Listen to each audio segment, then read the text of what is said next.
Life's not about how many times you get knocked down. It's about how many times you get up. Scope.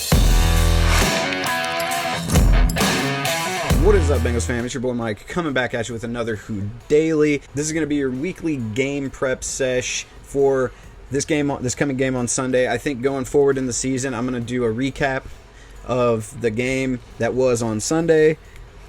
Early in the week, later in the week, I'm gonna do let's get ready for the game coming up. Anyway, before we look into the game specifically, wanted to let you guys know T. Higgins. I think he practiced today. Today's Friday.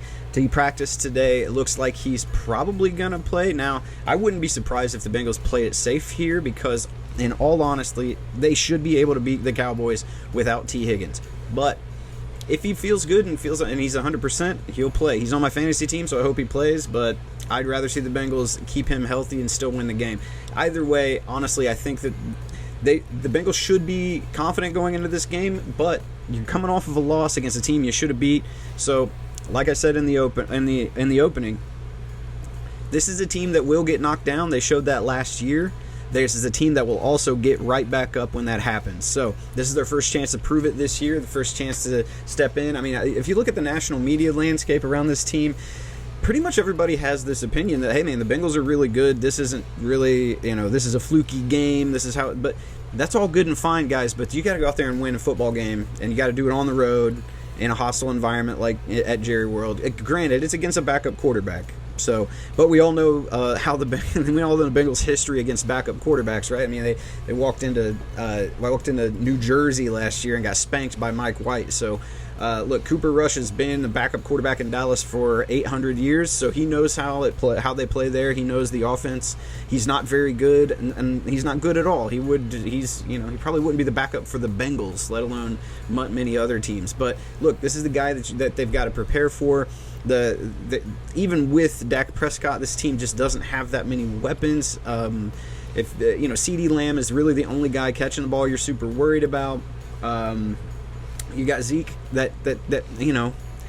it's right now it looks like the shell of Ezekiel Elliott or the ghost of Ezekiel Elliott out there. Maybe he can strap one on and have a good game, but it's tough for any running back standing there looking across the field at DJ Reader, Logan Wilson, and Jermaine Pratt. I mean, and then you're not even. This is just a really good run defense. This isn't a fluke. This isn't an aberration from last year. The Bengals' defense is very good, specifically against the run. They had a top 5 run defense last year. That's only gotten. It looks like that's only gotten better. Everybody was going crazy about the Bengals. How did the Bengals figure out how to stop Derrick Henry? Because they're really good. That run defense had stopped people all year last year, and people just weren't paying attention to it. But looking at this game, there are a few things I do really need to see. We really need to see Joe Burrow throwing the ball to people in orange and black. We really need to see that, and specifically not to anyone else. Right? Just stop turning the ball over, man. I mean. I saw a stat where Joe Burrow last year, all of last year, I think this is per PFF, I think they're the ones that track this data, but basically he had 17, it was under 20 turnover-worthy throws all of last season. Roughly a little under 1 a game. That includes the playoffs, by the way. A little under 1 a game. He had not just 4 turnover-worthy throws last game. He had 4 throws that were turnovers.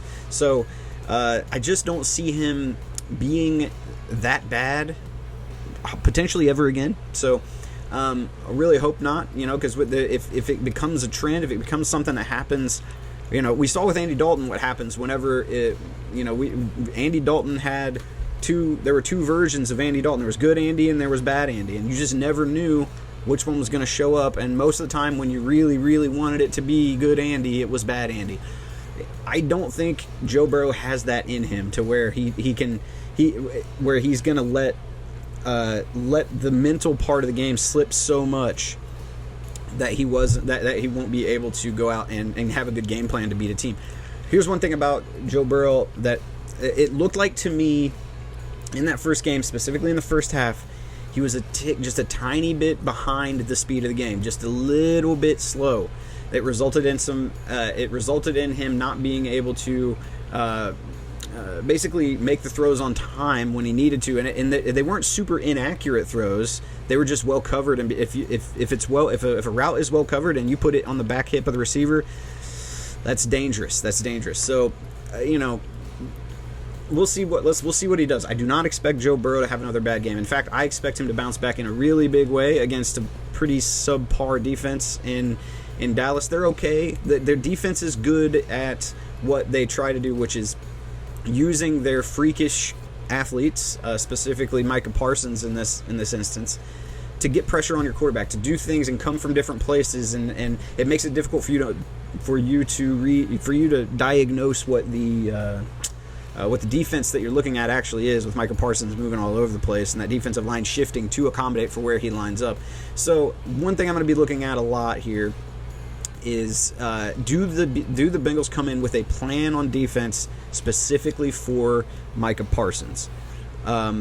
It's their biggest threat, I believe, as far as the only way that the Cowboys are going to be looking at keeping this game close is if Micah Parsons is wrecking this game, getting a pressure on every other play, getting a sack. I said this last week. The only way the Steelers were going to win that game where it was if a really weird stuff happens, right? Like Joe Burrow turns the ball over 4 times, and there's all of that extracurricular, or not extra, all of that extra stuff that happened that just doesn't typically happen. There's really rare stuff that happens in a football game. If all that stuff needs to happen, a missed field goal, or a blocked field goal, a missed extra point, like all of that stuff had to happen for the Bengals to lose the Steelers.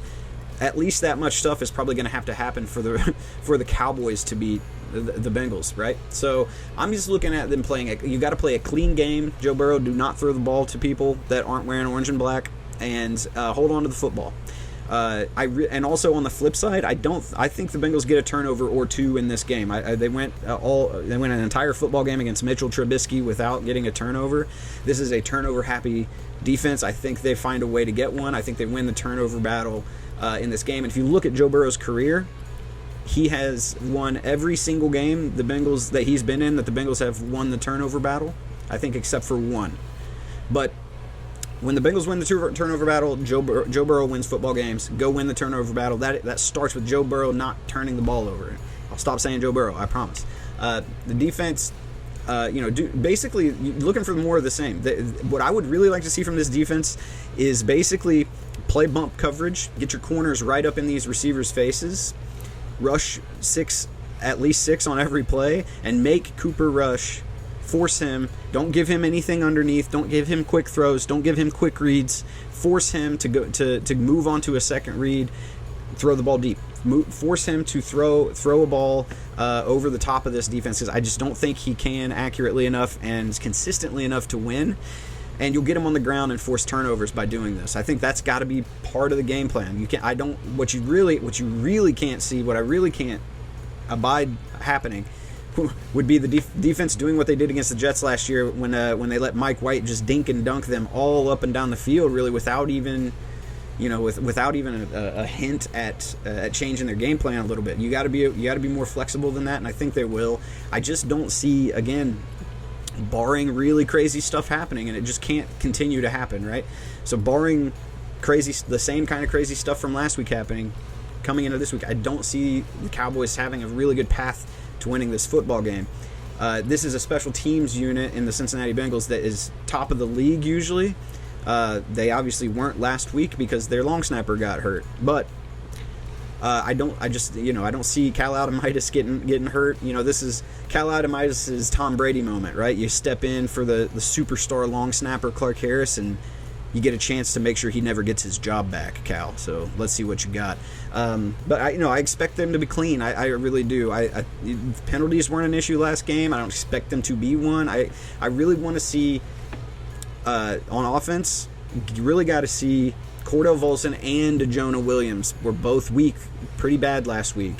They both need to, as a team, come together as a unit, as a two-man left side of the offensive line unit, come together and grow together and communicating, passing off these blitzes, helping each other. I need to see those two kind of be more steady than they were last week. That I'm really going to be watching that left side of that offensive line to make sure that to see improvement. I don't expect them to be, overnight Pro Bowlers, but I need them to be improving over the season, because if that happens by the end of this year, this offensive line is going to be really, really, really good. And a really interesting matchup's going to be watching the revenge games, right? So how's La'el Collins going to handle this emotionally and physically, right? Is he going to be up to the task of blocking these edge players? For the Cowboys have some really good edge players, so they're not the threats as far as game wreckers go as the Steelers were, having T.J. Watt, Alex Highsmith even got in there in on the action. I do think that Lawrence is as good as Highsmith, but there is not another T.J. Watt really. So, until they play the Browns. So there's that. But even Garrett isn't. He's a different kind of player than T.J. Watt. So. Moving back onto this game, I'm really going to be interested to see that. And Chidobe Awuzie. I think Awuzie, if there's ever a game that he could pick in his life to have 2 interceptions in, it's this one. So let's see if Awuzie can pull anything out of the hat. The matchups I'm going to be watching, though, on defense will be Awuzie, but I'm not worried about Awuzie in any stretch of the imagination. What I am... And I'm not worried about DJ Reader, but I am going to be watching him because he should eat the middle of this offensive lineup. They've got a backup starting at one of the guard spots, so the Cowboys do. So I expect DJ Reader to just be eating people up in there. And if it doesn't matter, whoever's lined up over their backup guard, whether it's BJ Hill or DJ Reader, those guys need to get in the backfield in a hurry, right? And can the Cowboys, can the Cowboys run the football with DJ Reader on the field? Because, boy, the Steelers had trouble doing it, and they've got Najee Harris. Granted, their offensive line isn't that good, but neither really is the Cowboys. Cowboys' offensive line's okay. I mean, I would put it on the level of the Bengals, maybe a little bit worse, but it's just a different animal trying to block a guy like DJ Reader. I mean, there's so many freakish plays that he makes that you just can't game plan against. That it's just really, I wouldn't, if I was an offensive coordinator, I would never run the football. And every time I run the ball, in the huddle, I would tell my quarterbacks here, we're running this play, and what side you run it to, it depends on which side DJ Reader is on. Run it the other way. That's what I would do, but we'll see. I mean, because I don't have the stats, but I'm going to look this up and confirm. I would say that on average you get less than a yard running directly at DJ Reader on any given football play. So not a great game plan. I'm wondering also, I'm going to be watching on defense, not necessarily a matchup. I want the corners to play tighter, though, because they let Mitch Trubisky on a lot of really designed RPO type, get people open really quickly type of plays. They let Mitch Trubisky get the ball out of his hand really quickly on a single read throws too many times last week, and you can't let Cooper Rush do that, because those are the easiest throws in football. Defenses nowadays are designed to put enough guys in coverage and get enough pressure on your quarterback to make you make a second read. If all you're ever doing is making one read and throwing it to the guy because he's open, I mean, I could do that. I mean, not really, but almost all NFL quarterbacks can execute that. The idea of the defense is confusing the quarterback as to what he's seeing pre-snap, and then forcing him to make a second read and throw it to a place he doesn't want to throw it.